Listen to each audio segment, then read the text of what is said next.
Let me just start out by thanking Ruth Levine, who was there at the beginning and played a huge role in the creation of this policy, but also the USAID team. Because as George suggests, I've now had the experience of leading what preceded the PPD, which was a presidential study, which went for 9 months with all the relevant departments and agencies, to the PPD itself and implementation, and then building initiatives based on that, and then starting to take a look at where we had come, what have we actually pursued and achieved out of the PPD, and where might we have fallen short, to then moving over to AID and seeing what I thought I knew in action. And I just want to say a sincere word of thanks to the team at AID, because they have done a terrific job. And I think this is one of the most exciting changes I've seen at the agency. And I'm also pleased that my friend and colleague and assistant administrator for the Bureau of Policy Planning and Learning, Wade Warren, is here. You will hear more from him, but let me just say a few things about what the progress is and what the change looks like from the time only 5 years ago when this was put in place. And to be fair, there had been evaluation policies before. It might be fair to say that they were a little bit one-dimensional, not perhaps as iterative as the policy we have now. And then there were some periods where it wasn't quite clear who was on first. We'll leave that. That was in the long ago past. Looking at how evaluations are done today and just the rate, we've moved from an annual average of 130 a year to 230 a year. At the country level, 59% of the approved strategies of USAID reference actual evaluations. Every bureau now has, or will immediately finalize, no, I'm kidding, now has an action plan for evaluation in 2016, so it's being layered into the DNA of the institution. The agency's offering classroom training for people on evaluation, with 1,600 people so far having been trained.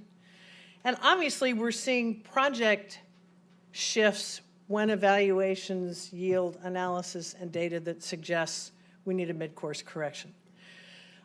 Those are just tangible, more quantitative than qualitative things. But let me say two other things about where I think the agency has come and what this new evaluation policy has meant. First, I find it to be iterative rather than static. In other words, rather than this being an evaluation policy that was put in place and then maybe 2, 3, 4, 5 years later, there's a need for another evaluation policy because the field has changed. I think the agency's done a superb job of building in a number of things so that the policy itself is iterative and changes with the times and what we learn about evaluation. So whether it's running impact evaluation clinics and then making the kinds of tweaks that are necessary. Looking at sector synthesis, and the Bureau of Food Security has just done this based on, I forget how many, almost 200 evaluations of Feed the Future to look at all of those in the aggregate. What does that tell us? Partnerships with outside groups that do evaluations for a living and academic institutions so that there is the ability to, again, constantly upgrade what we do and how we do it. And then we're about ready, I think, to do another meta-evaluation looking at the time period from 2012 to 2016. So this very much was not a one-off. Let's have a new evaluation policy, see how many we can do, check that box, and be done. It has been more a question of how do we, A, build into the agency a culture and practice of evaluation, and B, how do, if the premise of doing, one of the premises of doing evaluation is that you learn something from it, how do you learn from evaluation and therefore change the way you do evaluation when you learn the next thing? And I will have to say, I've been extraordinarily impressed by the tangibles that I can put my hands on, that I could refer to in my recent budget hearings where I did not get a sufficient number of questions about evaluation because I was prepared to say many things. But those are the tangible, quantitative things you can touch and see and feel. I think the biggest thing that I observe as administrator, and I think one of the reasons this will likely prove to be a very big game changer for the agency, is a cultural shift. At the most obvious level, it's a cultural shift between checking the box and saying, well, we did an evaluation of that project without commenting on where it came out or what it meant. Just got it done, put it on the shelf.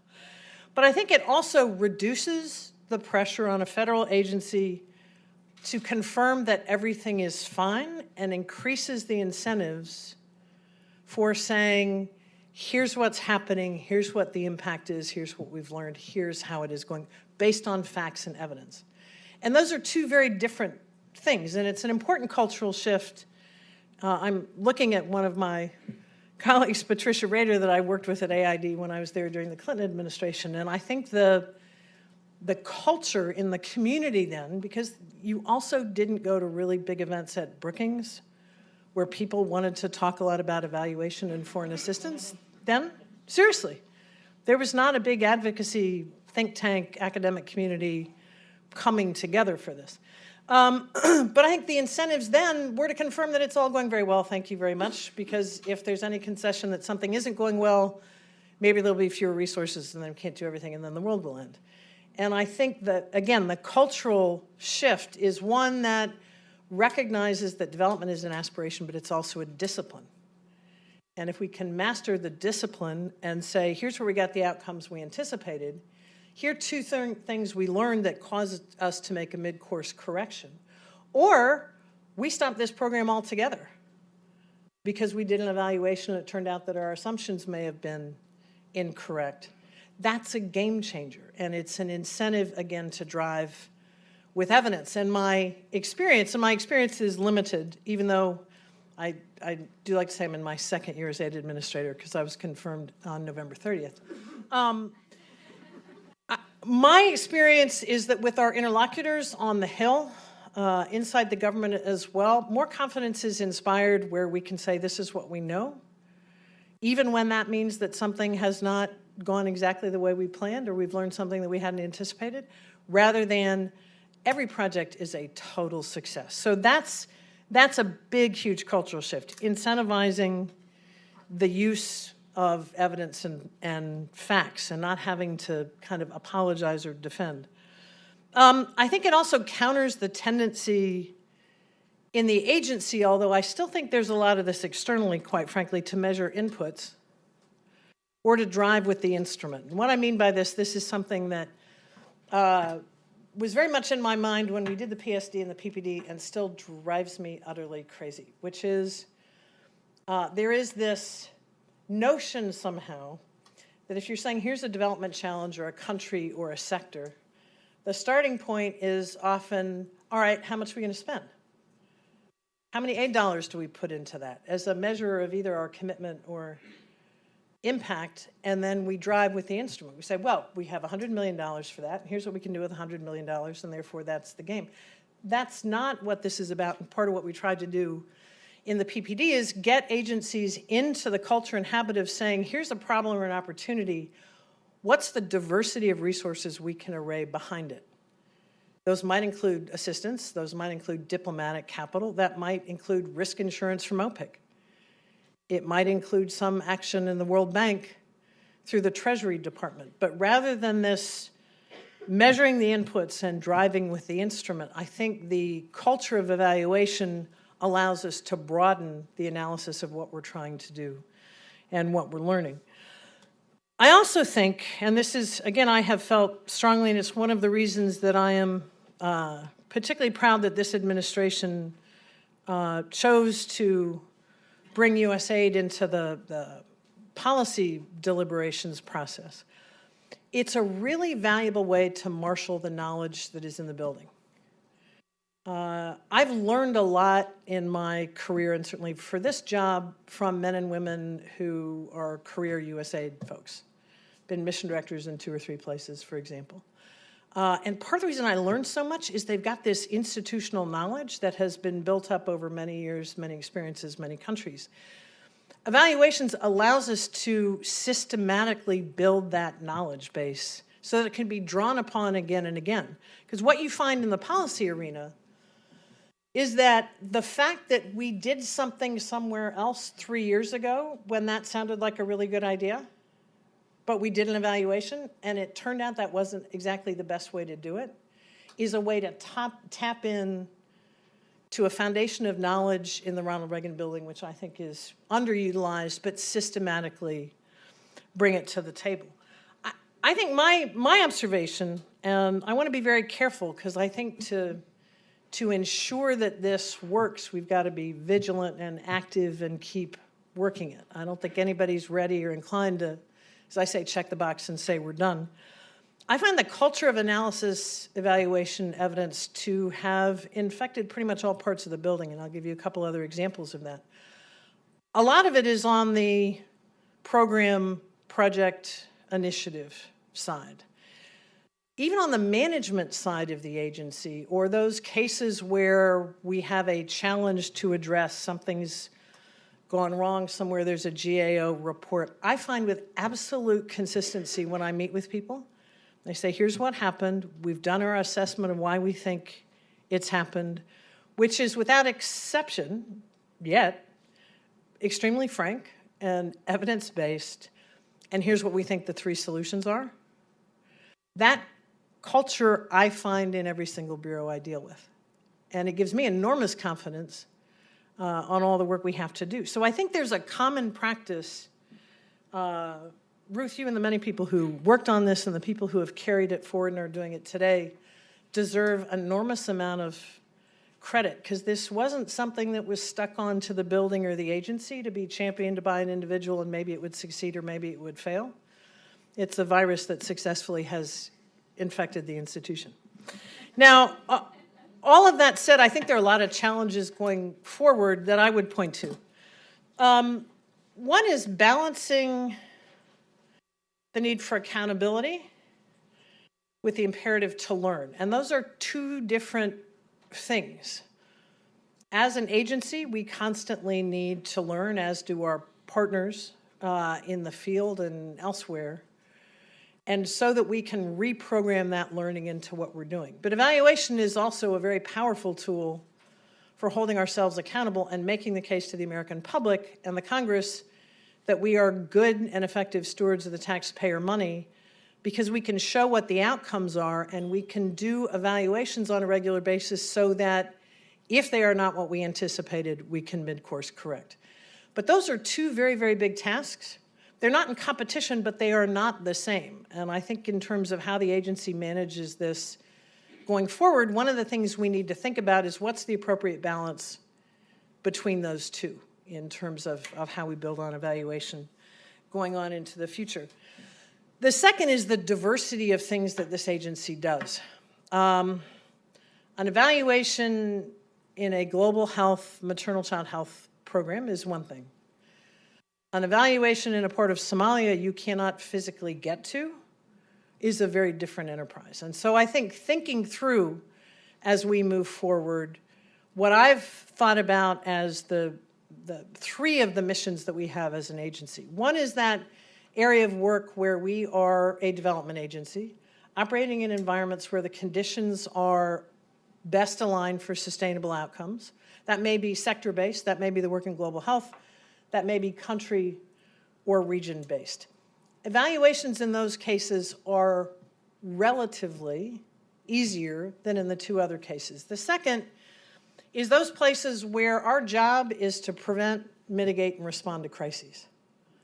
It's harder to do evaluations in those cases. Things move faster. We may not have access. Attribution is a bit difficult. Our programming is different. How do we do it in those cases? And then in the third, which is where we're actually, I think, most often scrutinized, and fairly enough, there's a lot of money that goes into this bucket, which is those areas and circumstances under which, or where we operate, where the imperative is not exclusively, but predominantly a national security imperative, and where the development piece of the puzzle is absolutely critical. Iraq, Afghanistan, I think we can all name them. How do you do evaluations in those cases where the external conditions may be very different than in that first bucket? So your assumptions about whether you've got the political skin in the game, you've got peace and stability, you've got some of the externalities that increase the chances of sustainable outcomes. And you've got the added challenge of the fact that increasingly in a lot of these environments, our people can't move around. So we're not doing those as directly as we might like to. I think figuring that out and unpacking that a little bit, I would wager to say that we're very strong in bucket 1. I think there's some very interesting things being done in buckets 2 and 3, but I think we've got to think through 2 things in those 2 buckets. What of that is accountability and what of that is learning? The thing I'm encouraged by and excited about is I think the learning in those second 2 categories is vastly important for how we think about the role of this agency in complex and multiple environments. The last thing that I would say is a challenge, but it's a welcome one. It's one that's been a priority of mine since I actually thought, wow, I'm going to be the USAID Administrator.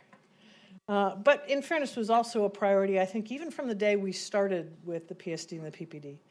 How do we institutionalize this capability in such a way that it is part of the architecture and indeed the foundation of the agency?